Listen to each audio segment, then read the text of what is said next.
Sky कबीले में आइकुत और बुरहान उस्मान साहब के साथ मौजूद होते हैं। नक्शे की जानिब देखते हुए उस्मान साहब कहते हैं, वजीर पहले दूसरे कबाइल का दौरा करेगा, अगर उसके पास वक्त बचा तो तब हमसे मुलाकात करेगा। हाँ, तो वो हमें कम समझता है। और तुम मुझे बता रहे हो कि किसी ने वजीर पर हमला भी किया। कौन ऐसा करने की हिम्मत कर सकता है, बताओ जरा। बुरहान कहता है, हुजूर हम नहीं जानते कि हमलावर कौन थे। तो उस्मान साहब पूछते हैं, अगर वजीर ने तुमसे ये छुपाया था तो तुम्हें कैसे मालूम हुआ? इसके साथ ही हमें वो लम्हा दिखाया जाता है जब नकाबपोशों की लाशों के पास खड़ा सिपाही अपने साथियों से कह रहा था, चलो लाशें छुपा दो, किसी को पता नहीं चलेगा कि यहाँ क्या हुआ है। वो नकाबपोश बहादुर आदमी अल्लाह उसे सलामत रखे। ये सारी बातें वहाँ मौजूद आइकुत सुन रहा था और इस ख्याल के बाद आइकुत उस्मान साहब से कहता है, किसी नकाबपोश ने वजीर को बचाया हुजूर। तो उस्मान साहब कहते हैं, ना ये हमला अच्छी लामत है और ना ही वजीर का रवैया कोई हमारे लिए ज्यादा अच्छी खबर है। इन जमीनों में फिर कोई गड़बड़ है। हम जल्द देख लेंगे कि इसके पीछे कौन है, लेकिन पहले हम ये जानेंगे कि वजीर का रस्से से क्या तवक्को रखता है और वो क्या बात करेंगे।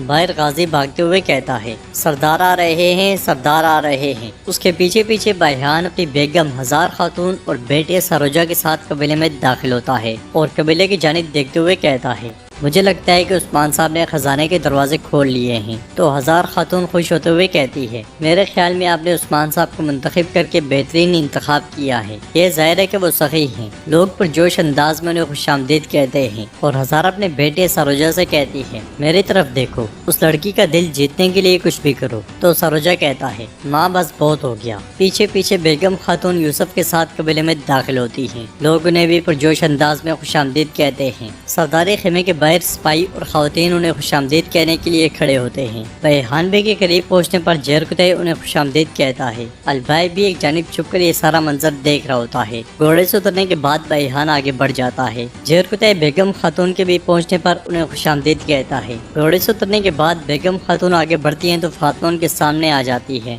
मगर फातिमा के तारुफ करवाने से पहले ही बेगम खातून कहती है, उस्मान साहब की बेटी फातिमा खातून। फातिमा पूछती है, मुझे नहीं लगता कि हम पहले मिले हैं, आप मुझे कैसे जानती हैं? तो बेगम कहती है, मैं तुम्हारी मुस्कुराहट से पहचान गई। उस्मान साहब भी अपने वक्त में, मगर एकदम से इधर उधर देखकर कहती है, तुम बिल्कुल उस्मान साहब की जवानी का अक्स हो। फातिमा गुस्से से पूछती है, तो आप मेरे बाबा को जानती हैं? अगर आप भूली नहीं है तो मतलब कि लंबा अरसा नहीं हुआ होगा। बेगम खंजर पकड़ते हुए कहती है, काफी अरसा हो गया है, वाकई तवील वक्त गुजर गया है। मैं तब से उसे जानती हूँ जब वो जवान था। कुछ भी बुलाया जा सकता है फातिमा सिवाय जवानी की। यह सुनकर फातिमा बहुत परेशान हो जाती है और बेगम आगे चली जाती है। अलजन फातिमा से कहती है, इसे देखो क्या बातें कर रही है। तो फातिमा कहती है, ये कह रही है कि वो उन्हें जवानी से जानती है। अलजन ये खातून खेमे की तरफ क्यों जा रही है? तो वहाँ पहुँचने वाली बाला खातून पूछती हैं, कौन किसको जवानी से जानता है? तो फातिमा बेगम खातून की जानिब देखने लग जाती है। नाज़रीन, इसके बाद हमें मनास्तर का किला दिखाया जाता है जहाँ लुकास खानका में आता है। खानका में बच्चे और खवातीन मौजूद होती हैं। होलोफेरा वहाँ मौजूद बच्चों से प्यार कर रही होती है। एक खातून लुकास को होलोफेरा की तरफ इशारा करती है तो लुकास आगे बढ़कर होलोफेरा के पास आता है।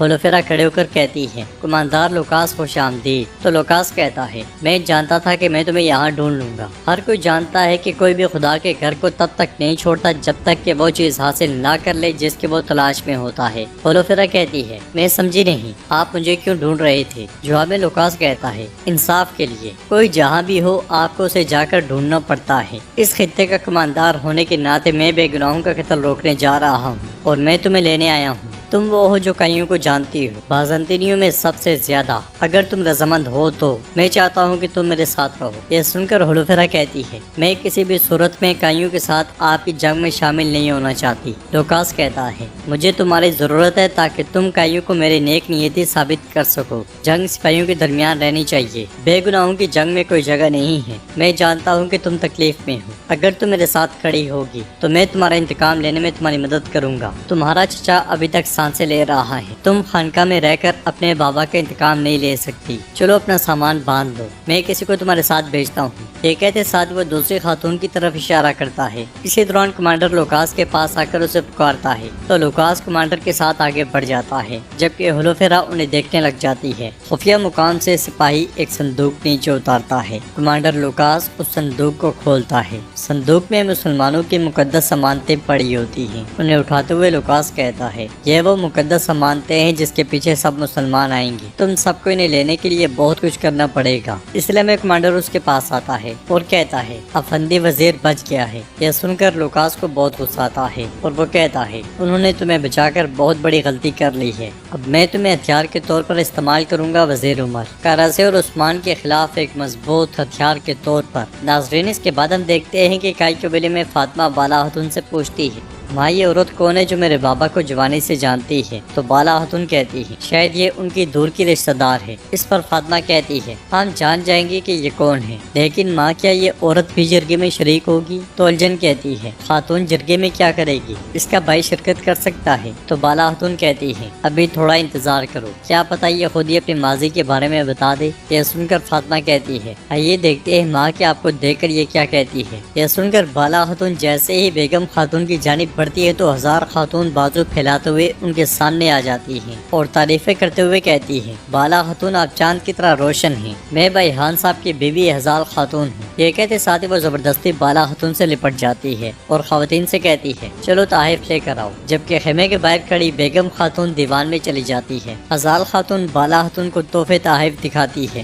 اندر دیوان میں تمام صدران موجود ہوتے ہیں۔ سردار گینجر بھیحان بے اور بیگم خاتون سے کہتا ہے آپ دونوں کے درمیان دشمنی ختم ہو گئی ہاں؟ تو بیگم خاتون کہتی ہے یوں سمجھ لیں کہ بھیحان صاحب کی قسمت اچھی تھی، اگر عثمان صاحب مداخلت نہ کرتے تو یہ مر جاتے۔ جواب میں سردار بھیحان کہتا ہے اس کے شوہر کے مرنے کے بعد اس نے قبیلہ سنبھالا۔ بیگم خاتون میں بہت جرأت آ گئی ہے۔ بحث بڑھتی دیکھ کر عرفان آگے بڑھتے ہوئے کہتا ہے یہ لڑائی جھگڑے کی جگہ نہیں بلکہ اتحاد کی جگہ ہے، ہم آپ سے اچھے تعلقات کی توقع کرتے ہیں۔ بحران کی آواز کے ساتھ عثمان صاحب وہاں داخل ہوتے ہیں اور اللہ تعالیٰ کے بابرکت ناموں سے جرگے کا آغاز کرتے ہیں۔ پھر کہتے ہیں ہم نے ان سرزمینوں کو مزید بڑھایا جو بہت سے قبائل کی میزبانی کرتی تھیں، ہم ریاست بن گئے ہیں، لیکن یہ کافی نہیں ہے، ہمیں ایک ایسی ریاست بننا چاہیے جو اپنے دور حکومت سے پوری دنیا کو ہلا کے رکھ دے۔ میں جانتا ہوں کہ آپ کے دماغ میں کیا ہے، آپ کو لگتا ہے کہ ہمیں اس کے لیے ایک عظیم خزانے اور ایک طاقتور فوج کی ضرورت ہے۔ اللہ کا شکر ہے ہمارے پاس دونوں ہیں، لیکن ریاست کی طرف جانے والے راستے میں سب سے اہم بات وفاداری اور طاقت کا عہد ہے۔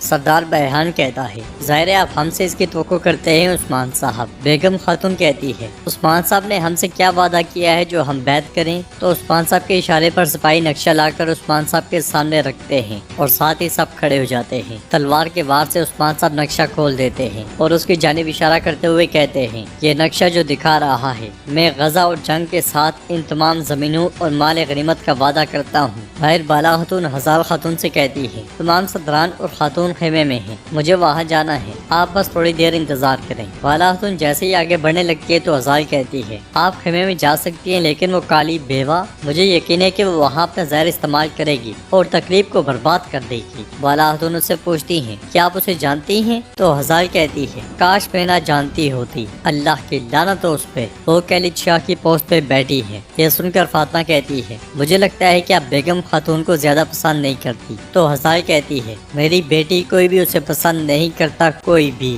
اس کا شوہر بھی اسے برداشت نہ کر سکا اور مر گیا، جس کی جیسی بیوی ہو اس کے لیے موت ہی نجات ہے۔ گونچا آگے بڑھتی ہے اور پوچھتی ہے ہم جانتے ہیں کہ کیلت شاہ سے آپ کی دشمنی ہے، آپ پھر یہ کیوں کہہ رہی ہیں؟ تو ہزار کہتی ہے ہرگز نہیں گونچا خاتون، اس نے اس سردار کے ساتھ شادی کی لیکن یہ اس کے لیے کبھی کافی نہیں تھی، یہ اسے زیادہ چاہتی تھی، میں اسے جوانی سے جانتی ہوں، یہ ہمیشہ بڑے خواب دیکھتی ہے، لیکن سچ پوچھے تو جو یہ چاہتی ہے اسے مل جاتا ہے۔ بالا خاتون آپ کو اپنے گھر والوں کا خیال رکھنا چاہیے، یہ کالی بیوہ خاندانوں کو تباہ کرنے کے لیے مشہور ہے۔ یہ سن کر فاطمہ پوچھتی ہے یہ سردار خاتون بن گئی ہے، مزید کیا چاہتی ہے؟ کیا یہ سلطانہ بننا چاہتی ہے؟